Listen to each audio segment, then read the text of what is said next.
How do you scale an IT service MSP company? You got to stay tuned for this. I'm going to talk to Shawn Freeman from the TWT Group, the founder. He scaled, he sold, and he's into some amazing stuff next. Come check us out.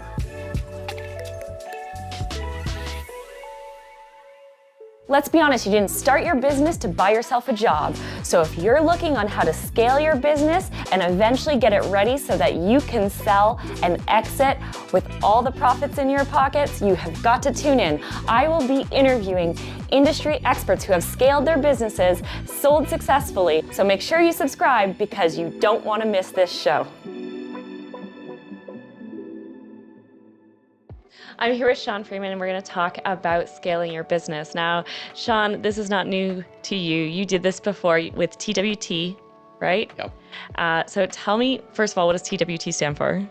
Yeah, so originally it stood for Tuesday, Wednesday, Thursday. Okay. Because I was frustrated in my prior job, and I was like, I could stop this and just work Tuesday, Wednesday, Thursday, and the same amount of money and have all this freedom. And that was what I thought entrepreneurship was. So Right. yeah. Right. Yeah. Like I can work whenever I want. Yeah, and you didn't realize you wanted to work 24/7? Yeah, exactly. Right. So. Okay. So you didn't change it to like TWTFSSM. Yeah. No, 24/7, right? 24/7, Yeah. all day long, all week long. So from the day you started in this beautiful, naive world of I'm going to be an entrepreneur to the time you sold, that journey, how long did it take? Yeah, I started the company in 2011, and we sold in 2020 before COVID. 9 years. 9 years, yeah. And when you started, it was just you? Yeah, I did everything. Collecting money, doing all the tech work, pretending I knew a lot of things for sure. Right? Yeah. Yeah, smoke and mirrors. So at what point did you start scaling? Yeah, good question. I guess the easy answer to that is when I got out of my own way, started hiring people. And so it takes time. Yeah. It's funny, the first time you start a business as an entrepreneur, you have limitations, you have restrictions, cash, still gotta pay your bills. You still need to make a salary. So that's priority number one. And then you realize you got to pay taxes and GST and the corporation, and you forgot to save that money. So then you play catch up on that. And so then if finally you have free cash flow and you can pay your bills and you can start to reinvest in your business. And so that takes a bit of time. I think for me, it took about 2.5 or 3 years to make my first hire, which is quite a long time looking back now. Yeah. Right. Looking back, knowing what you know now, and we'll get into that. But like, let's continue on this journey. So you're 2.5 years, you hire your first employee, and did the scaling start faster then, or did it, like, at what point was there this critical moment where you're like, okay, now there's significant growth? Because it does feel like it's exponential. Was it exponential for you? Yeah, a little bit. And it's funny because, even if I knew what I knew now, I couldn't have done that because I had all those limitations. I had bills to pay. I was young and had no assets, right? So just really had nothing to build off. Didn't have a reputation, hadn't been there, done that before. So I couldn't lean on many other people for money, right? So after I hired my first person, I realized that, that was an investment. And then we got lucky and we got more clients and we did a great job. And then that kind of perpetuated and became something that built on itself. And, we're just able to keep up with new business, and we kept hiring. And we're at the point now where I'm like, okay, I can pay my bills. I can reinvest all this new free cash flow into the growth because I want to make a better team. And, started to think about bigger picture, longer term goals. Like, where do we want this to go? What do we think is possible?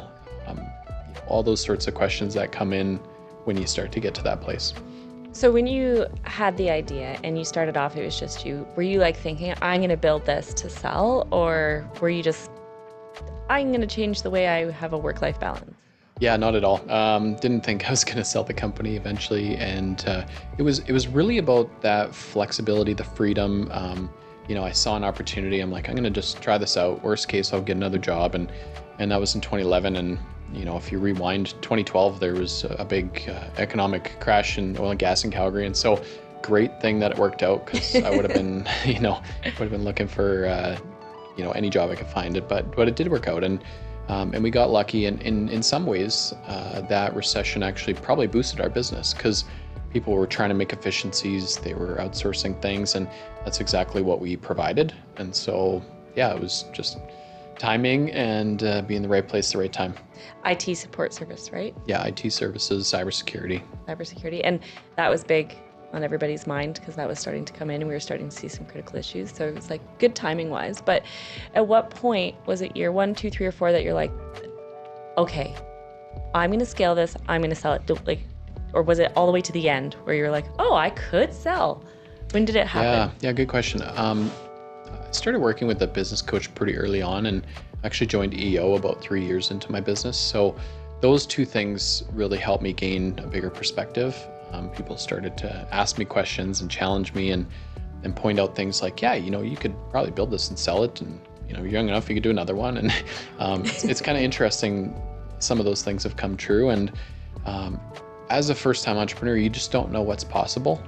Right. And you're kind of operating in this scarcity mindset, which, if you know a business and you know revenue, if your product aligns with a need, there's as much money out there as you can get. Yep. So it's really just that alignment that made sense. And my business coach at the time gave me a bunch of great books, one of them being Built to Sell. Yes. So a really great book. And the premise of it, you don't have to read it. Number one, productize your services. And number two, why not build your business to sell? Because even if you don't sell, it's going to be a better run more business. valuable and a better run business by doing so. So I started to think about that and put things in place to make that happen. Amazing. That book was, I think, pivotal for me in my journey as well. Right? And it's a super easy read. Yeah, So it's a fun read. Yeah. It is. It's easy. And it's story-based, right? So you're going on this journey with this guy and it's great. And I love that. Productizing, systemizing. And he in the book, he really focused, right? Yeah. I think as entrepreneurs, and we do this shiny thing, like I was guilty, shiny things. And we're like, oh, I could do that. And I can do that. And I can do that. Yeah. And what is it that you do better than anybody else? Yeah. What was that for your company? What did you guys do better than anybody else? Yeah, we did boutique, high-touch service for IT. Companies that really wanted to use technology to be competitive and not have to worry about, are they going to get hacked? So we provided service that offered them those things. Yeah. And then they just didn't have to worry about their technology anymore. They actually started to think about it like something that could actually create revenue in their business and set them up to be a competitor in the market. Amazing. Okay, so here you are now. You have this epiphany. 3 years. You said 3 years in, about 4? Yeah, 3-4 years. Yeah. 4 years in, and I'm going to build this to sell. What did you then go back and change in your company? Yeah, good question. So started to actually purposefully take vacations so that my team had to work without me. Because the funny thing that happens is your team starts to rely on you and they get lazy. So if they have a question, they just come to you and you know the answer every time quickly and they don't have to Google it or figure it out themselves. And so I started to kind of just not be as available.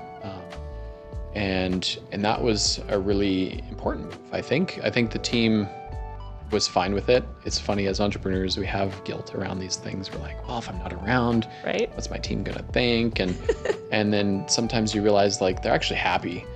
They love when I'm not around, and they also love when I empower them, right? So started to see those things happen, and it made a big difference. And then it was just my job to get things out of their way. That's all my job was: get things out of their way, look at the strategy of the company, and build towards that, and set up the team for success. So that's Amazing. What I started to focus on. And then, how did the whole sale for you come about? Was it that you went out and said, I'm ready, or were people knocking down your door? Yeah, we'd always got emails from VCs we invest in companies like yours, and we just ignored them because it wasn't really a good fit. But the other thing that we did do is we were always friendly with competitors, both in Calgary, across Canada. We have to this day, I'm friends with people that were competitors or still are. If they're in the business, they'd still be running their company. And one of those companies was a company out of Vancouver. And when I was out there, I just reached out and said, hey, let's get a drink and I'd love to meet you. We don't compete in each other's cities, be cool to share some information and, tricks of the trade. And so we did, and our cultures really aligned quite well. And then, that relationship probably started in 2016, 2017. Yep. So we just kept in touch, and went from there. So as time goes on, I like to, you got to plant seeds, right? Whether it's a new client or whether it's maybe somebody who might acquire you or somebody who you might acquire, planting seeds. And then when the universe aligns things, it all works out. So in about April of 2019, they came to me and said, hey, yeah, we need to buy somebody in Calgary because that's the only city we don't have a presence in. And we've got these great plans and IPO and something's really cool, right? I wanted to be a part of that. So cultures fit, plans, and the vision for the growth after the acquisition sounded like a lot of fun. And so we made it happen. And we closed the deal the end of January 2020. Amazing. And so did that deal, like from the time that they reached out and the idea was there, like, hey, we want to start this process, to the time that you were able to walk away from the company, how long? Yeah, great question. So we started seriously talking in April 2019, and I left the company in probably October of 22, I believe. So quite a few years. Yeah. We closed the deal January. COVID hit 2 months later. We just kept operating like we were, and we actually grew. We can get into the dynamics of the offer and all that, but there's always an earn-out period, and that went. COVID was good to IT service companies. Yes. So that went great, and then I was with the company almost 3 years, and then decided that I was going to take some time off. Nice. Do you think that, and we'll get into this maybe more, I want to talk about like how culture and brand and the people in episode 2 really helped, one, scale the business, and two, helped during the transition. Yeah. Right? Because there's some staggering numbers around retention issues for bio companies. But just for our viewers, as we close down here, you've actually now started a new company. A few new companies. And so if they want to reach out for your companies, what's a couple companies you got going on? Yeah, so Impactful MSP is I actually coach IT service providers now, and I figure let's raise the bar and let's collaborate. So helping other IT providers in Calgary, across North America. So that's kind of my main thing right now. Love that. You can find me on LinkedIn, hard to miss me there, or ShawnFreeman.com. There you go. So reach out, contact Shawn if you need coaching for your MSP. If you are wanting to know more about the companies that he has, go ahead and reach out to him, and stay tuned for episode 2, because we are going to talk about the people, brand, and those dynamics through both scaling and selling. Are you ready to take your business to the next level? Join me on Scaling Your Business, where I interview leaders who have actually scaled and successfully sold their businesses, so you can learn what to do and what not to do. Subscribe and join us as we go through this amazing journey on scaling your business.